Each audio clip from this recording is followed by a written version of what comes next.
Let us talk about varying states of consciousness for a while.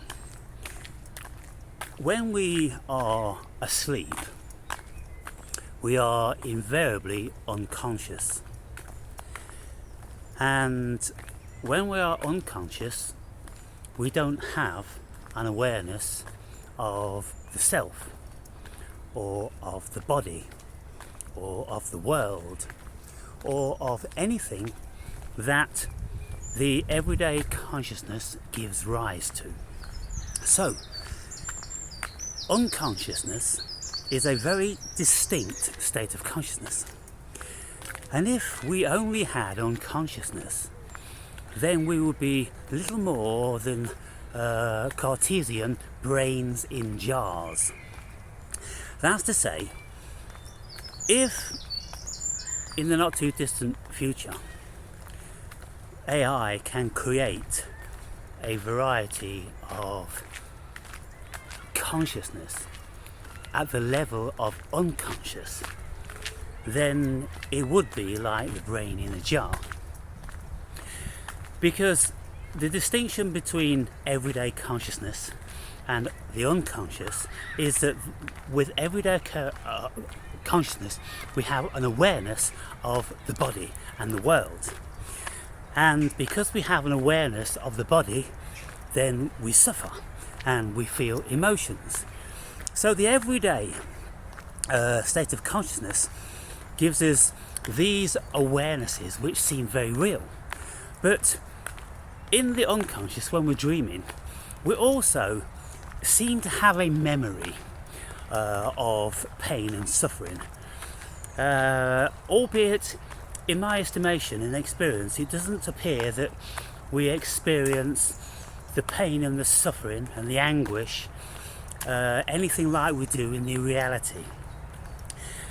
When we have dreams and we are inflicted with some pain, i.e., for instance, if we dream we are shot or stabbed or hit by something, we seem to feel that what's going on. We feel the impact.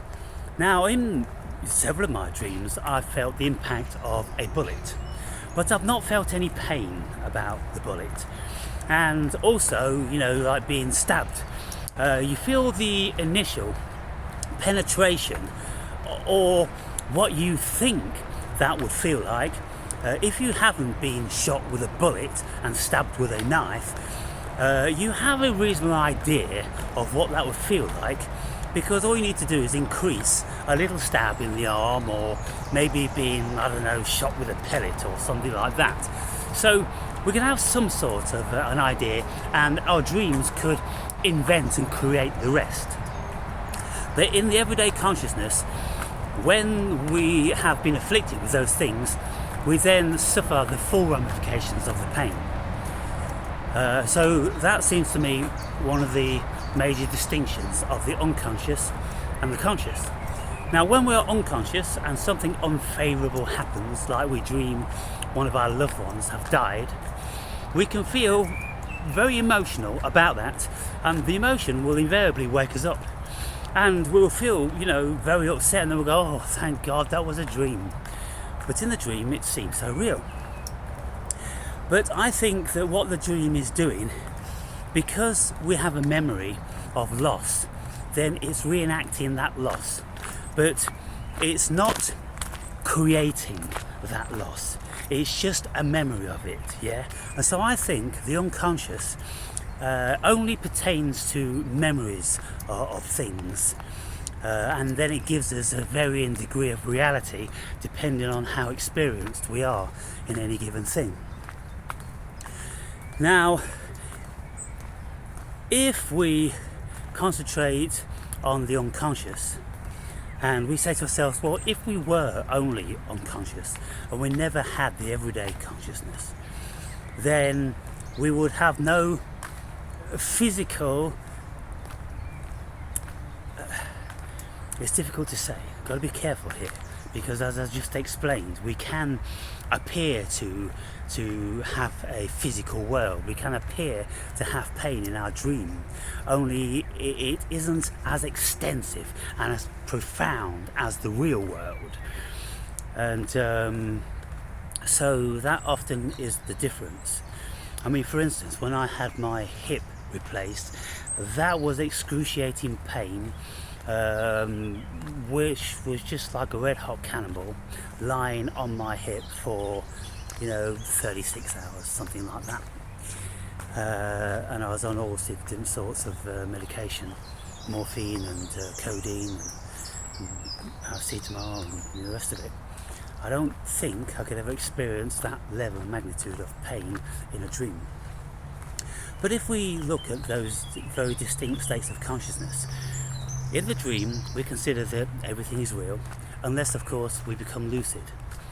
When we become lucid, we can start to manipulate the dream world, and we go, well, this is a dream, this is cool, let's go here, let's do that.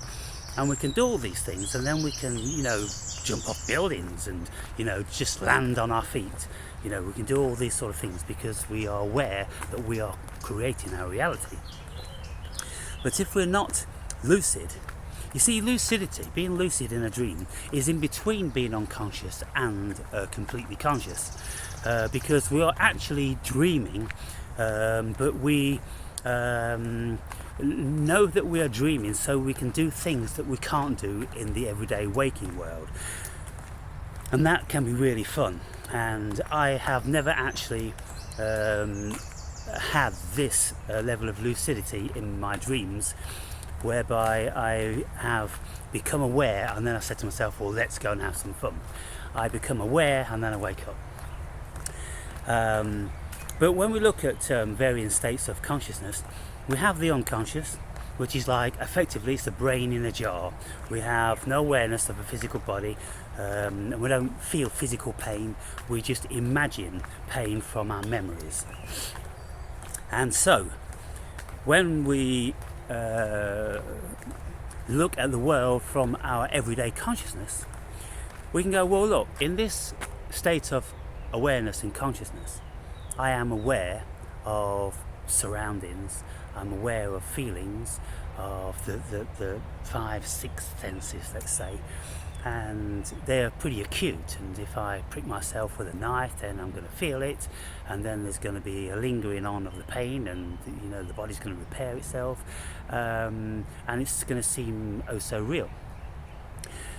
Then if we learn how to leave the body into the astral realm, we can be in another dimension of consciousness and interact with other astral beings, and our consciousness, our everyday consciousness is there. We are mostly completely aware that, hey, I'm in the astral, but I've never managed to take control over my astral body, like I'm going to fly around the universe and I'm going to do this and do that. I've never had that level of lucidity. I just have had an awareness that, hey, I'm out in the astral now, because when I was training to leave the body, I was aware, and my awareness came with me into the astral body. And so I knew that I'd left my physical body, and then I was in the astral body, but I had no awareness of the physical body. I only had an awareness of a level of consciousness pertaining to the astral realm, kind of like a very vivid dream. But I couldn't say that I could feel the body in any way, and I never had anything which gave me cause to feel the body. But I did feel the astral body. You feel the astral body when the astral body is leaving the physical body. When you're in this transitional state, you can feel an astral entity on the physical body, or it's not the physical body. It feels very, very real. You can feel it, but it's not the physical body that's feeling it. It's the astral body, because instinctively you just know it's not the physical body that's being tampered with. It's the astral body, and So there's many curious facets to different levels of consciousness. When we take psychedelics, we enter into another state of consciousness. When we are terrified, we enter into another state of consciousness. When we're in love, we enter into another state of consciousness. And so we can have all different sorts of states of consciousness. If we are starving, then we'll start to get delusional and we'll see apparitions and entities and all these sorts of things. So consciousness is a very curious thing, and depending on circumstances is whether we'll flow in and out of other realms of consciousness. And so when we look at that, then doesn't it appear or seem to be very reasonable to assume that this actual reality is only a dream, the same as the rest of them, only it's a more dense dream. It's the dense variety. You see, spiritual people have spoken about the astral realms and the causal realms and lots of different other dimensions that we can enter into, and where there is no pain and suffering, at least nothing like as profound as it is here. Now, it was only yesterday I was reading in the Second Coming of Christ, and Paramahansa Yogananda was speaking about when Jesus asked questions like who will the wife marry if she is married to 7 brothers and each of the 7 brothers has no seed, so the wife bears no seed from the 7 brothers, and then when they all go into heaven, who will be this woman's husband? And Jesus says nobody will marry in heaven because it's a different dimension of consciousness, and nobody will give birth, and nobody will suffer anything like the level of magnitude that we do in this life. And I'm like, okay, so there is something that we can feel then. It seems like there is something that we can feel, because it is said that we will still have love for the ones that we love, but we will not suffer ramifications of things like that. And so I'm like, well, who has discovered this? Who actually has been there and discovered these things to give any sort of veracity to these notions? But because Yogananda was speaking about these things, and coming from the East, where they have an awareness of astral bodies, causal bodies, and so therefore they can very readily accept that there is a place called heaven or paradise, just concepts for, interdimensional states of consciousness. But in all these states of consciousness, there's different levels of awareness, and this one,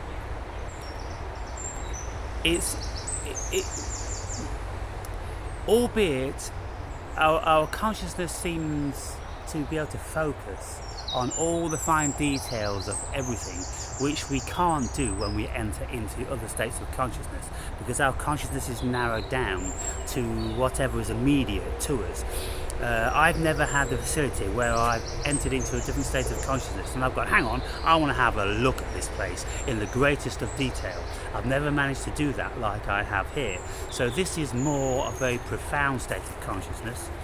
And I don't know whether it's a higher level of consciousness compared to the causal and the astral, but then if we listen to religious texts, they tell us that those realms are higher than this one. So this one appears to be the lowest realm, and yet in my experience it isn't, because I've been into many astral realms which are lower than this, lower in clarity and lower in the amount of data that you can acquire. But one thing I can't discount is that there are very many states of consciousness and awareness that we can enter into, and there are many varieties of conditions which will induce these. And so where really do we want to place our belief, our certainty? I most certainly don't place it in this one as being the be-all and the end, because I've been to many others. And I wouldn't like to say which one is the greatest, because when on DMT, that one very, very often feels like that is the ultimate. But you don't have the broad expanse of experience that you have with this state of consciousness.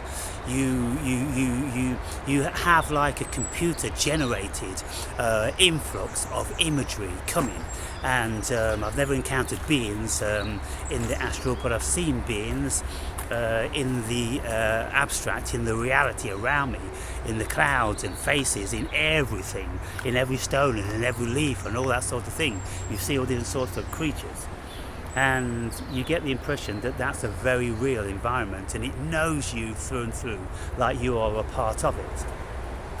But in this state of consciousness, we can get into a similar sort of state, because now I feel that the whole world around me is sentient and conscious of me.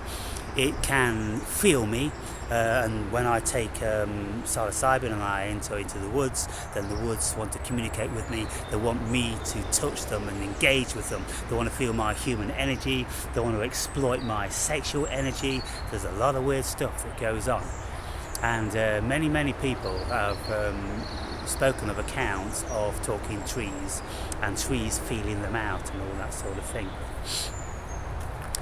And so this is why I am just not convinced about any state of consciousness. I believe if we're looking for some sort of level of security and an area which we can't discount, then we can just broadly say, well, we are conscious. And whatever consciousness, whatever king of consciousness wants to direct us into an experience in any given time, then it will. And we as human beings don't have a lot of say in that often, but then in other times we do, because I can induce, or used to be able to induce, out-of-body experiences. I can take psychedelics, I can, have experiences in deep meditation, and so I can bring on lots of altered states of consciousness, but then there've been occasions when they've just happened and I haven't tried to do anything.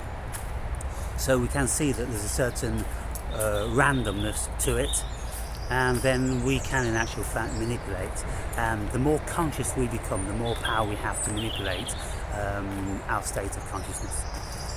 So that's some food for thought, people. And I just think that this is really, really important, and people should broaden their horizons, because if they're so stuck in believing one particular thing, I just think that they are conning themselves, they're kidding themselves. Whether it's premised on faith or whether it's premised on a little bit of experience, there's a whole lot more experience to be had. And if you have a whole lot more experience, then of course you're always going to question the one that you used to be so confident about. And that's my experience. And so on the premise of that, I'm just not in allegiance with anything other than consciousness doesn't go away. Consciousness is always here, whether it's everyday awareness consciousness or whether it's unconscious, in a whole myriad of different varieties of what it is to experience.